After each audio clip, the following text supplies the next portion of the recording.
সাগররণী হত্যাকাণ্ড, এই হত্যাকাণ্ড খুবই বেদনাদায়ক, খুবই নির্মম এবং আমরা জানি এই হত্যাকাণ্ডের বিচার নিয়ে কি পরিমাণ প্রহসন করা হয়েছে, যে বারবার তার প্রতিবেদনগুলা পিছানো হয়েছে।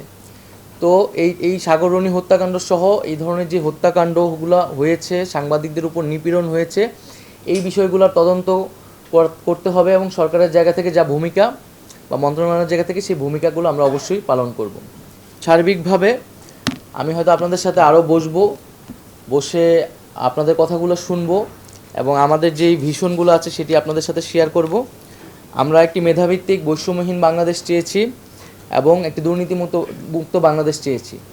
তো সেই আকাঙ্ক্ষায় আমরা বাংলাদেশকে পুনর্গঠন করতে চাচ্ছি সার্বিকভাবে সকল সেক্টরে, এবং আপনাদের কাছেও সেই আহ্বানটি থাকবে যে সরকার যে লক্ষ্য নিয়ে কাজ করছে আমরা সকলে একসাথে ঐক্যবদ্ধভাবে বাংলাদেশের মানুষের পক্ষে এই বাংলাদেশটি গড়ে তুলব। এটি আমাদের কাছে একটি সুযোগ এসেছে, সেই সুযোগটি আমরা কাজে লাগাবো এবং আমাদের যেই গণমাধ্যম, আমাদের যে তথ্য এবং সম্প্রচার, সেই বিষয়গুলো নিয়ে আমরা যাতে আমাদের কোনো ধরনের সমালোচনার সুযোগ না আসে সেই বিষয়ে আমরা সচেতন থাকব। আমরা জানি বিগত সময়গুলোতে গণমাধ্যম বিভিন্ন সূচকে কিন্তু বাংলাদেশের অবস্থান খুবই খারাপ ছিল। দক্ষিণ এশিয়াতে আফগানিস্তানের পরে কিন্তু বাংলাদেশ ছিল, এত নিচের দিকে ছিল। এই বিষয়গুলো কিন্তু আমাদের খুব গুরুত্বের সাথে বিবেচনা করা উচিত, কারণ গণমাধ্যমের স্বাধীনতা কিন্তু গণতন্ত্রের অন্যতম একটি পিলার বলা যায়। তো আমরা যদি গণতন্ত্র চাই, আমাদেরকে গণমাধ্যমের স্বাধীনতা, মানুষের বাক স্বাধীনতা নিশ্চিত করতে হবে। আমি আরেকটি বিষয় উল্লেখ করে শেষ করব। সেই সময় অনেক ফুটেজ, অনেক তথ্য কিন্তু আপনাদের কাছে আছে, হয়তো আপনারা সেই সময় প্রকাশ করতে পারেননি। এই সময় কিন্তু এটা খুবই গুরুত্বপূর্ণ, কারণ তদন্ত চলবে, শুরু হয়ে গেছে বিভিন্ন ধরনের আন্তর্জাতিকভাবেও এবং দেশীয়ভাবেও বিচার প্রক্রিয়া শুরু হয়ে গেছে, এবং এটা তো আসলে আমাদের একটা ন্যাশনাল মেমোরিরও বিষয়।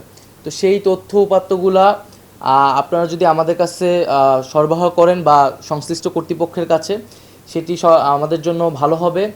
এবং আপনাদের কাছে আরও একটি রিকোয়েস্ট থাকবে যে আমরা এই মুহূর্তে যে ক্রাইসিসটা ফিল করতেছি, যে আহতদের পাশে দাঁড়ানো, সেই সঠিক তথ্যটা আমরা হয়তো পাচ্ছি না বা পেতে দেরি করছি, সেই জায়গায় আপনাদের সহযোগিতা আমরা আশা করছি।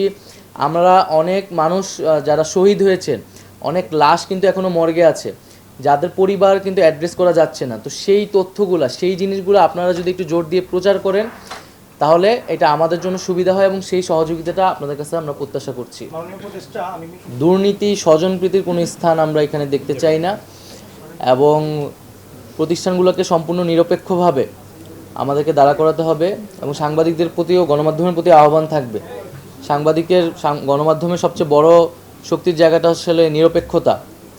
এবং আমরা যে আমাদের বাংলাদেশের গণমাধ্যমের পরিস্থিতি দেখি, যে এক ধরনের আওয়ামী লীগ বিএনপির মতো গণমাধ্যমে হচ্ছে এই ধরনের দুইটা ভাগ থাকে।